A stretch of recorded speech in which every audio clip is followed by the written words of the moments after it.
Hello विद्यार्थियों, हम अपने पिछले कुछ वीडियो से जिस विषय पर चर्चा करते आ रहे हैं वह है रस। रस किसे कहते हैं? रस का अर्थ होता है आनंद। इसी के साथ हमने जाना था काव्य के पठन, श्रवण अथवा दर्शन से व्यक्ति को जो आनंद मिलता है वह काव्य शास्त्र की भाषा में रस कहलाता है।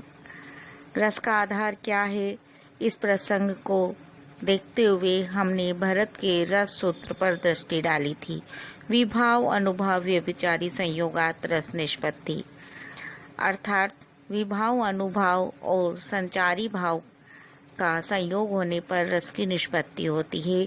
ये संयोग किससे होता है? ये स्थायी भाव से होता है। स्थायी भाव वह भाव होता है जो अनादि वासना के रूप में व्यक्ति के हृदय में सुप्त अवस्था में हमेशा विद्यमान रहता है।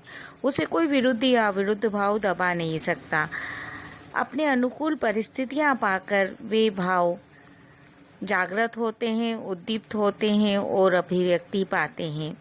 उन्हें जागृत करने में, उद्दीप्त करने में और अभिव्यक्त करने में जिनका सहारा होता है वे ही विभाव, अनुभव और व्यभिचारी के रूप में काव्यशास्त्र के अंतर्गत देखे जाते हैं।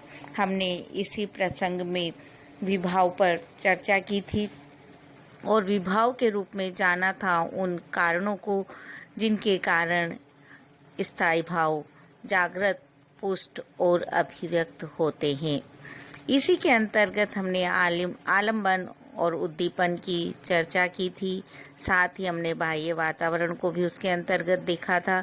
जब काव्य के अंतर्गत किसी भी बात का वर्णन किया जाता है, किसी दृश्य को चित्रित किया जाता है, तब हमें कैसे पता चलता है, दर्शक को कैसे पता चलता है कि जो पात्र है उसके अंदर कौन सा भाव जागृत हो रहा है, कौन सा स्थायी भाव किसी रस विशेष में परिणित हो रहा है।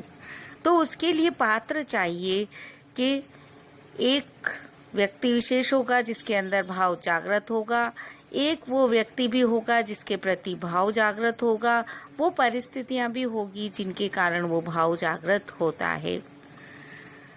इस तरह की स्थितियां जो होती है वो विभाव के कारण होती है। पर एक बात और आती है कि भाव जागृत हो गया है नायक के अंतर्गत, नायक के हृदय के अंदर, परंतु जो दर्शक है, श्रोता है, उसे कैसे पता चलता है कि कौन सा भाव जागृत हुआ है? हमें पता चल जाता है कि ये भाव जागृत हुआ है। तो जो अनुभव है, अर्थात जिसके अंदर भाव जागृत हुआ है, उन भावों को अभिव्यक्त करने की उसकी जो चेष्टाएं होती है, अभिव्यक्ति होती है, उसे हमने 4 प्रकार से बांटा था और अनुभव के अंतर्गत उसे देखा था। फिर आए थे हम संचारी भाव के अंतर्गत। संचारी भाव हमने देखा था। संचारी भाव वे भाव हैं जो किसी भी स्थायी भाव को जब वो जागृत हो जाता है तो उसे वह आगे बढ़ाने का कार्य करते हैं और अपना कार्य करके वो समाप्त हो जाते हैं। इसीलिए इन्हें संचारी भाव कहा जाता है। संचारी भाव की स्थिति काव्य के अंतर्गत किस प्रकार होती है, हम इसे संचारी भाव के आधार पर समझ रहे थे। अर्थात काव्य के अंतर्गत जो संचारी भाव है उनकी संख्या मानी गई है 33। हमने उन्हीं में से कुछ भावों को देख लिया है। हम अगले भाव पर यहाँ पर चर्चा करेंगे।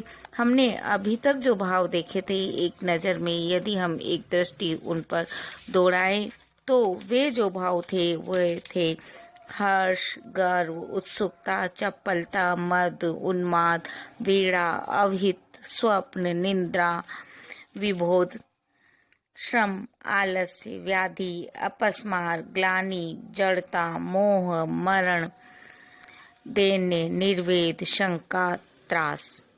ये 23 भाव हम देख चुके थे। हम अगले भाव यहाँ पर देखेंगे आवेग। आवेग का अर्थ होता है घबराहट होना।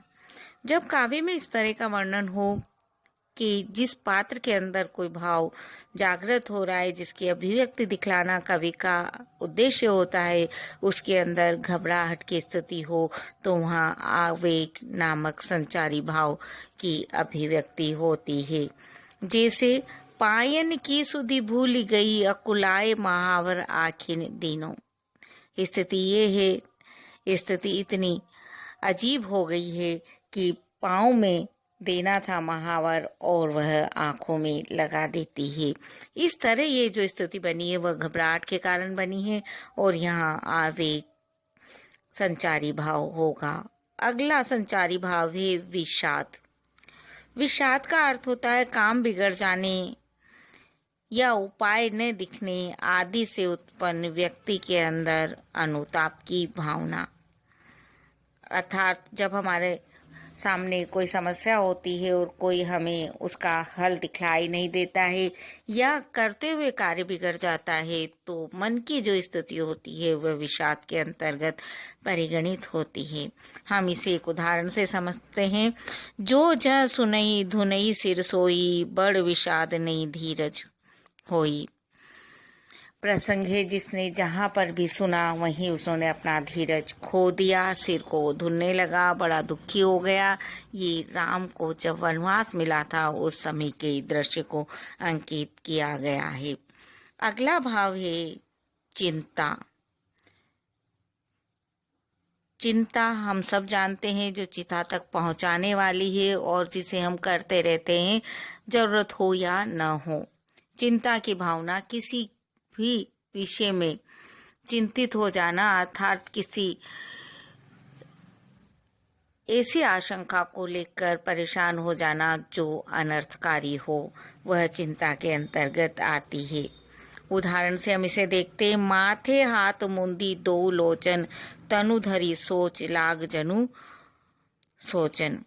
उसने माथे पर हाथ रख लिया है, अपने दोनों हाथ जो नेत्र हैं उन्हें अपने हाथों से मूंद लिया है और वह सोचने में लग गया है। इस तरह से वह चिंता कर रहा है, इसका वर्णन किया है।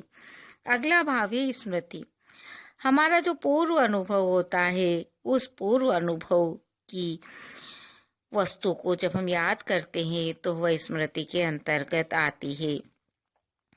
हम इसको भी एक उदाहरण के माध्यम से समझते हैं। वैसे तो चिंता और स्मृति ऐसे भाव है जो हमारे दैनिक जीवन में प्रयुक्त होते हैं। बार बार हम इन भावों के दौर से गुजरते हैं, इसलिए हमें ये शीघ्र समझ में आ जाते हैं। आले में रखी वंशी को देख हृदय रो उठता है।